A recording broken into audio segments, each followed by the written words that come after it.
Let's talk about Capricorn Stellium. If you have 3 or more personal planets in Capricorn, you are carrying the karmic weight that most other people can't see.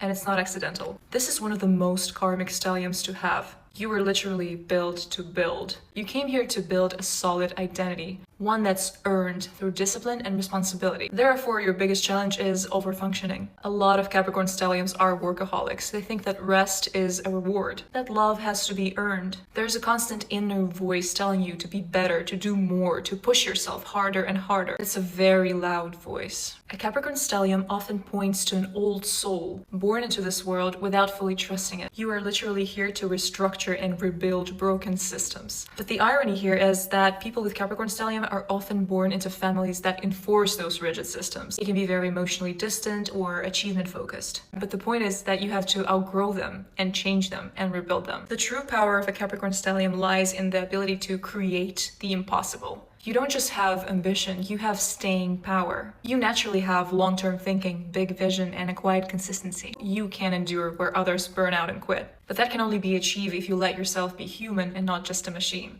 You're here to master your boundaries and define success on your own terms. Let your ambition and purpose shape you, not break you. No matter in what house you have this stellium, the lesson here is to let go a little bit, to alleviate the pressure. Overworking and overfunctioning is not the way. If you have a Capricorn stellium in the first house, your whole identity is shaped by the desire and the need to always hold it together. You are here to embody this quiet power, but you have to learn to let people see you struggle without feeling like a failure. If you have it in your 7th house, relationships might feel like a responsibility to you. Love can feel transactional. So it's extremely important to choose people that nourish you and that give you something in return for all your efforts. If it's in your 12th house, you have to engage in deep karmic work and in shadow work. It's important to learn to trust the unseen and to develop intuition and not punish yourself for needing solitude. As you can probably tell, the biggest lesson for a Capricorn stellium is to stop punishing yourself. So do you have a Capricorn stellium in your chart? Let me know in the comments and you get a kiss. Whenever I'm about to do something, I think, would an idiot do that? And if they would, I do not do that thing. Look, I'm all about loyalty. In fact, I feel like part of what I'm getting paid for here is my loyalty. But if there were somewhere else that valued that loyalty more highly, I'm going wherever they value loyalty the most. I'm coming, Michael! I'm gonna save you! Michael is in trouble! I do not want okay? Hold on, Michael! I am coming! Wait there! I have decided to shun Andy Bernard for the next 3 years, which I'm looking forward to. I like the people I work with generally, with 4 exceptions. Jim is gone. He's gone. I miss him so much. Oh, I cry myself to sleep, Jim. False. I do not miss him. I am going to be your new boss. It's my greatest dream come true.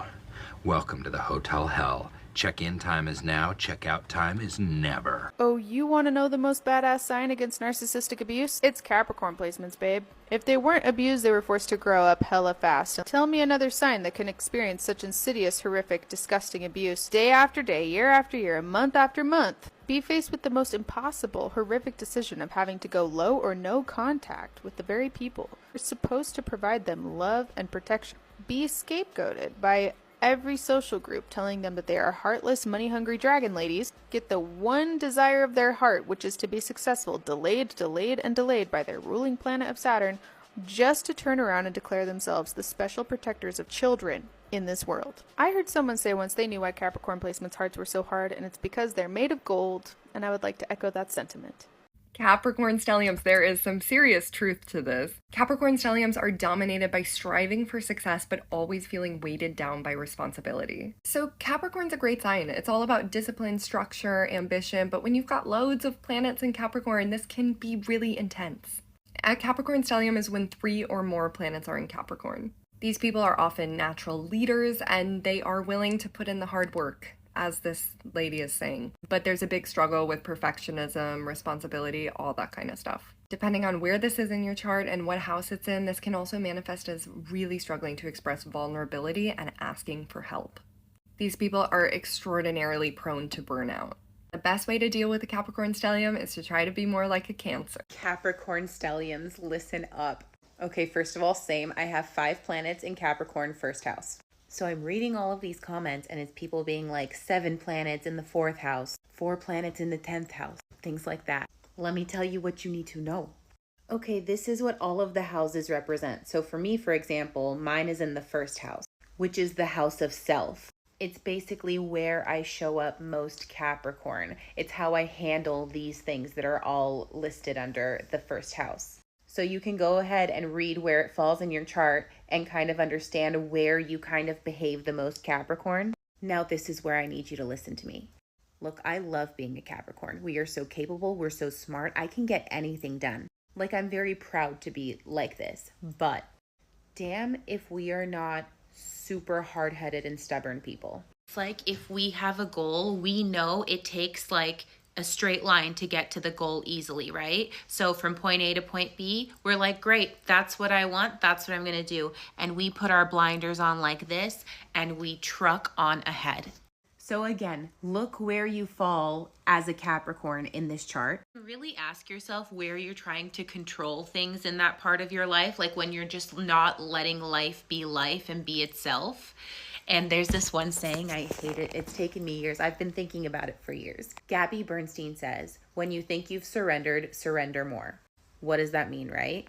It means we don't know what's best for us. We don't know the universe's plan, even though we really think we know it. So we have to wake up, surrender our day to a higher power, higher source. Because when things don't go our way, our natural inclination is to control. But what we have to do is surrender it to the universe. Of course, try our best. And when you accomplish doing that, the next step is surrendering more, which is instead of being fine with what just happened, you are joyful about it. Like you are excited that the universe just kind of fubbled up your plans because that means there's a bigger, better plan for you. So you're hyped. You know, with all the failed relationships and my failed marriage, I will say that with that being said, lessons were learned. But now that I have a better understanding of my chart and the fact that I have a Capricorn stellium, but also a Gemini stellium, it all makes so much sense. The Gemini in me is like, give him a second chance. Everyone's imperfect. They could change. Be understanding. The Capricorn in me, once she's done, you're dead to me. You're done. And now that I actually understand that, utilizing my Gemini stellium for more of the creative energy and flexibility and spontaneity in a safe space with boundaries, thanks to my Capricorn stellium, oh my gosh, my entire life has changed. And I stopped pushing against structures and processes and to-do lists and calendars. Oh my God. The undiagnosed ADHD in me and Gemini in me desperately needed to lean on that Capricorn stellium, but I didn't want it. Oh my God, I didn't want it. Anyways, understand your chart and life will for real change. I don't know how else to explain it besides that. So anyway.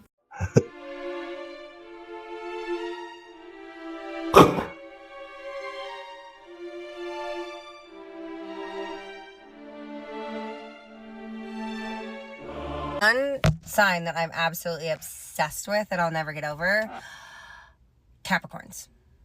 And this is why, because Capricorn energy is the type of energy that, number one, doesn't put up with shit. They know their worth and they're not afraid to ask for it, but they do it in such a diplomatic way.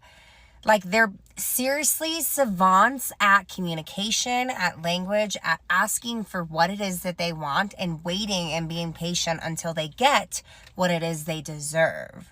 They're typically people that are like really good at finances. They're a wonderful partner to date because you know if they have an issue that they're going to speak up and they're going to talk to you. And so they're great partners and friends. They're also like really good at planning shit, and that is something. If you're good at planning and you're good at finances and you're good at speaking up for yourself, what's not to love about a Cap?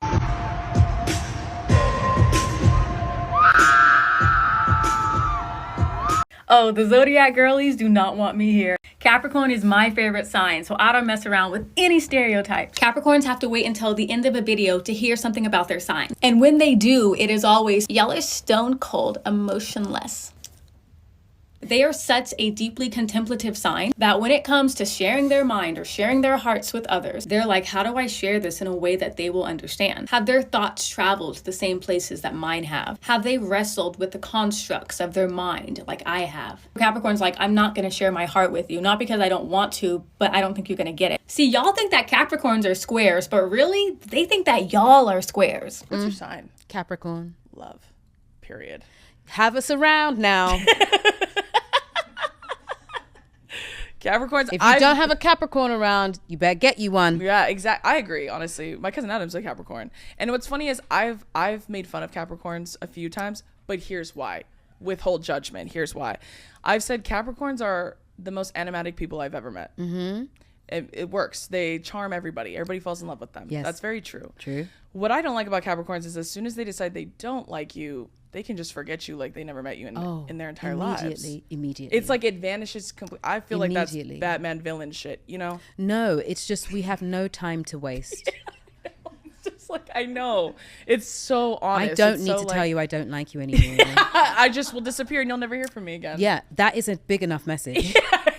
That is the message. That's the message. Yeah, absolutely. Why must I be in your space, or why must you be in my space? I don't like you. You don't like me. We're done. Maybe Good. it's just Finished. envy of mine. Maybe I just envy that. Do you know what it is? It's because people are like, how do you do that? Yeah. And for us, it's very easy to be like, that's enough time. Goodbye On we now. go. And other people find it really hard to do that. Yeah, that's actually so real. You know, we sort of waste time being in the same space as people we don't want to be in the same space as, and we're like, how do I let them know nicely, and I don't want to hurt their feelings. But it's not about hurting a person's feelings. It's actually being like, I want to spare you time, I want to spare me time, and I want to get on with my life, and I'd like you to get on with yours. Yeah, let's just call it. Good night. We're good. Yeah, Thank you so much. It's funny because my sister is a Capricorn moon. Yes. So that's like her emotions and stuff. And for years, like on the phone, because we talk on the phone all the time, she would always, if she didn't want to talk to me anymore, she would be like, well, I gotta poop. And so that's just, and every time I'd be like, oh, okay. And then one day I go, no, you don't. And then she goes, I'm done. I'm done talking. I'm done. I don't want to talk anymore. I go, well, then why don't you just say that? This is it. It's because it's not the front. Yeah. It's not the rising. Exactly. The rising says, I have to go now. How do I go? I'll just lie. Okay, good. See you tomorrow or see you another time. I have a good day.